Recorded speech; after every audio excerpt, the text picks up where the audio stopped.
It's Champions League time. I don't know why I started doing that or how to stop. Both of these are separate problems. Anyways, Club Brugge against Rangers is the first matchup of the Champions League final.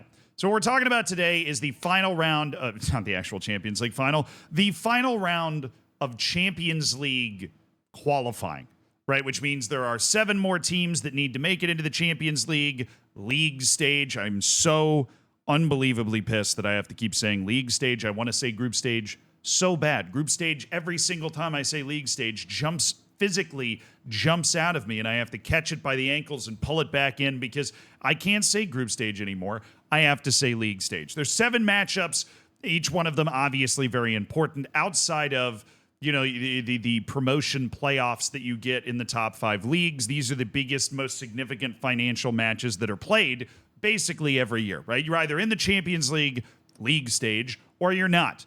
Right? And if you're in that league stage, you get all the TV money and all that stuff. And if you drop down to the Europa League, which is what happens to the teams that lose these ties, you're still doing fine. But there is a very significant financial difference. And by the time you get to this point, basically every team but the one team from Kazakhstan is expecting they will be able to get through, which made this result a particularly bitter pill to swallow. If you remember the previous round, Rangers, obviously a giant from Scotland, delivered an absolute summary beatdown to whoever they were playing. I actually don't even remember who it was, but they had a really, really impressive showing against Victoria Pilsen, who is a legit contender for Champions League stage places, right? They beat him 3-0 at Ibrox. Well, now they're at Ibrox again. They gave up 3 goals in 20 minutes. A couple of assists for Christos Solis, former football manager, wonder kid, putting things on a platter. Club Brugge is dangerous.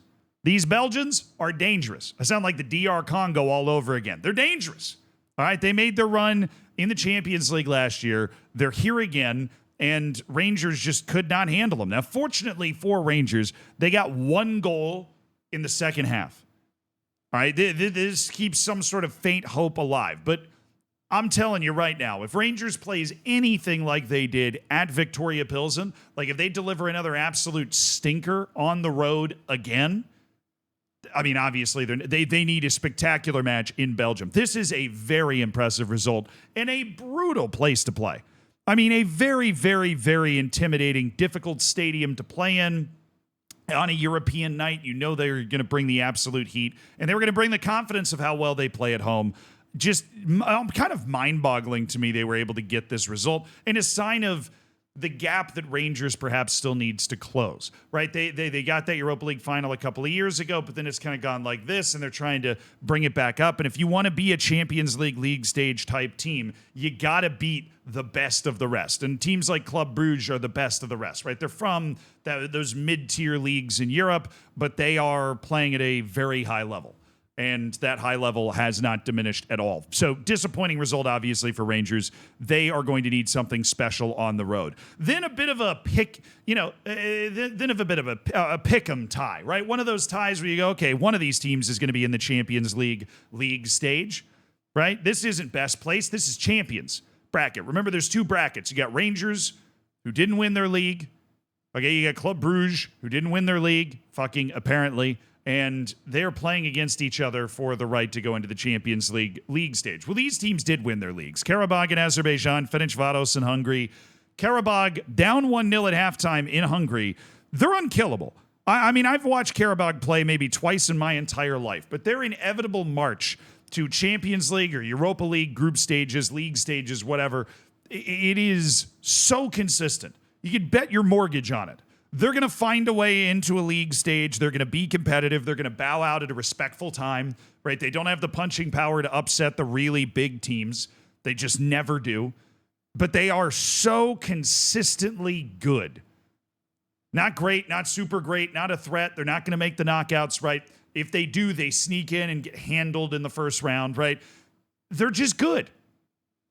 They dominate their league. No other Azeri team is going to make a group stage again. At any level, they just own the league. And this is going to Ferencvaros and scoring 3 goals and a half to take a 3-1 is not an easy thing to do. Ferencvaros is the king of Hungary. right? They are the team that funnels the European money, the big European money, into Hungary. This is their biggest opportunity. They got the 1-0 lead at halftime, and I don't know. Maybe they got lucky. They had 0.77 XG, but Azerbaijan having a club that is so consistently good when the league as a whole is irrelevant is fascinating. Speaking of leagues that are typically irrelevant, Cyprus. Pafos, who we saw in the Conference League last year, making it through the knockouts. They got to, I think, to the last 16 in the knockouts. They might have even gotten farther than that if I'm just not remembering correctly. They're up against Red Star. Red Star, a consistent European best-of-the-rest type team, right? They're kind of in the same category that Club Brugge would be in, where they're not an unfamiliar name now. And Red Star's been a not unfamiliar name for a long time, obviously. I believe they even have a Champions League title in their history. Pafos scored in the first minute. On the road against Red Star. Another difficult place to play, by the way. They had a 2-goal lead. They scored on a rebound from a penalty, Red Star did, in order to make this 2-1. But this Pafos team needs to be taken seriously now. They have not had the easiest route into this thing. All right, they fortunately, they're not playing in the Cypriot League, I guess. It just hasn't started yet, so they're only focused on Europe. But this team beat Dynamo Kiev 3-0 in the previous round. They beat Maccabi Tel Aviv, a good team out of Israel that is going to make a group stage. One of the group stages in this. They beat them. They gutted it out 2-1 on aggregate. This is a brutal path as far as the Champions path is concerned when trying to actually get into the Champions League. And they're handling it, right? It's not just they're squeaking their way in and, oh, what a big upset for Pafos. Like, they're handling teams that are good. Now, Red Star had 2.38 XG, had 26 shots to Pafos 14. It's not like Pafos didn't create a lot. I have never watched this team play in my entire life. But it is time, based off what they have managed to achieve, to take them seriously, because now they have a lead to defend going to Cyprus. Red Star has to go to Cyprus and win if it wants to keep Pafos out of the Champions League stage. Every Champions League stage seems to provide us with one team whose name is just completely unrecognizable for people that aren't just, intense watchers of the Conference League or whatever. I'd never heard of Pafos until last year, right? I've heard of Apoel. I've heard of Ammonia. There's a couple of clubs out of Cyprus that get into European play and, get involved and mix it up every once in a while. Pafos is not one of those teams. It's just fun to see that sort of thing happen. Back into the best place bracket, you have Fenerbahce against Benfica. This is a circle it on your calendar type matchup at this stage. Both of these teams believing they should be able to get there. Florentino Luis, the holding midfielder for Benfica, got 2 yellow cards in 3 minutes and got sent off. Fenerbahce could not take advantage of that huge home advantage that you get playing in Turkey, and Fenerbahce does in particular with their rabid fans, and this ended up being a 0-0. It was a shitfest. There was a combined total of 0.72 XG in this game. All of it has been left to the second leg, which is a pretty solid road trip as far as European play is concerned for Fenerbahce, all the way over to Portugal. Benfica will be feeling better, though. Obviously, they're going to be feeling better. There's only one thing you need to be worried about, and that's the fact that Jose Mourinho is coming into this game. And if you need to pick one guy to come up with one game plan to win one game with the players at his disposal, especially if he's had a year to get used to everybody at the club and find out the strengths and weaknesses, it would be Jose Mourinho. So that it is far, far from over for Benfica. But I would say for them, mostly job done. Speaking of job done on the Champions side, tough time for Scotland.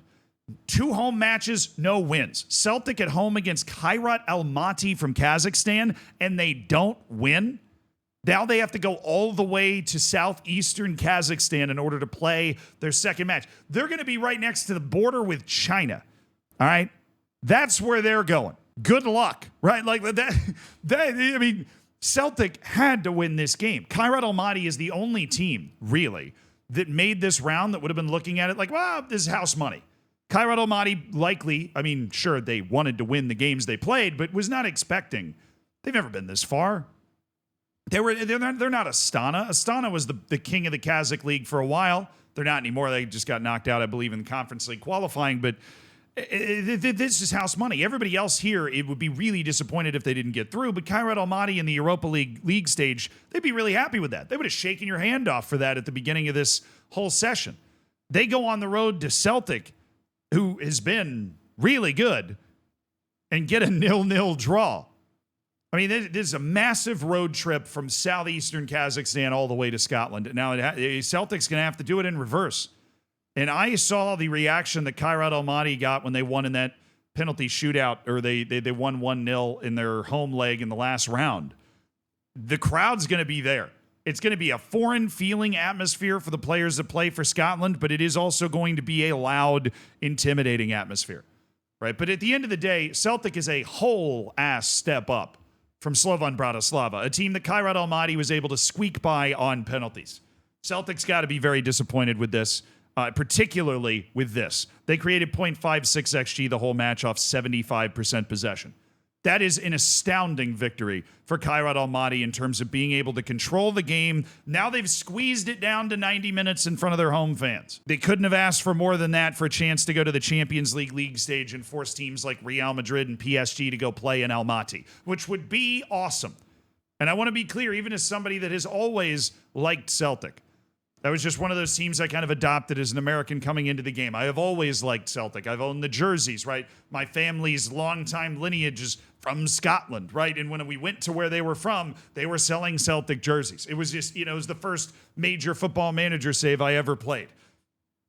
Celtic is a team I like a lot. I want Kairat Almaty to win, just because it would be awesome. And now that possibility is there. The shitty qualifying for Austria's league continues as Bodo Glimt, the Norwegian side, which made a miraculous, I think it was Europa League semi-final run last season, they just blew out Sturm Graz. Nobody wants to go up to the Arctic Circle to play, even if it's August, right? A lot of flies, long flight. And the Austrian league has just been bad. Sturm Graz and Salzburg are the two teams that really carry the flag for that league. At the end of the day, we've seen some bad performances from Rapid Vienna, from Austria Vienna in the lower qualifying levels. And I think it's been reflected at the top now as well, because Bodo Glimt is a legit threat to get to the round of 16 in the Champions League once they get to the league stage. I think they are dangerous. I think on their best day, especially up in the Arctic Circle, Bodo Glimt can beat anybody. I love watching them play, and I've watched them play a bunch. On the flip side, I've watched Sturm Graz play about twice in my entire life. Neither one particularly recently. I give them a lot of credit for knocking Salzburg off their perch, but this is not a team that is as good as the Salzburg sides that made the last 16 in the Champions League. This tie is over, and it's really the only one that is conclusively over with Bodo Glimt.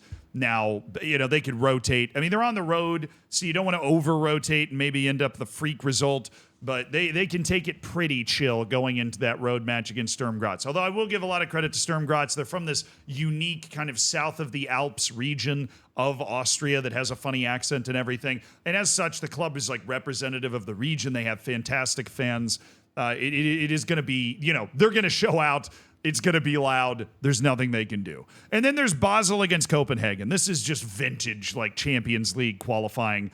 The champions of Denmark, the champions of Switzerland, toe-to-toe. Xherdan Shaqiri, cameo. He scored a penalty in the 14th minute, and then Copenhagen equalized in late, stoppage time in the first half. Basel not able to take advantage of the home leg. Copenhagen, as it seems, goes into the second leg of every single tie of every leg, everything that they play. There's always going to be drama in it in the end. Copenhagen just sniffs out drama in these qualifying sections. There's not a lot to separate these two teams. It is a tie that is going to come down to moments. And I'd have to say, probably think Copenhagen has the experience. Basel was in the wilderness for a few years before they found their way back to the title. I think Copenhagen in the current squad has the experience, outside of Xherdan Shaqiri, obviously, to take care of this. Unless, of course, Xherdan Shaqiri is going to pull out some sort of bicycle kick heroism, because the guy loves a big match, to drag his Swiss club into the Champions League. But those are the 7 ties. They're set up for a second leg that is going to be played at some point, the 26th and 27th of August. So tune into that. Obviously, a lot of exciting matches. Everything except for Bodo Glimt and Sturm Graz is still up there. And we could have a team from Kazakhstan and Cyprus going into the Champions League stage, which that's the spice of life.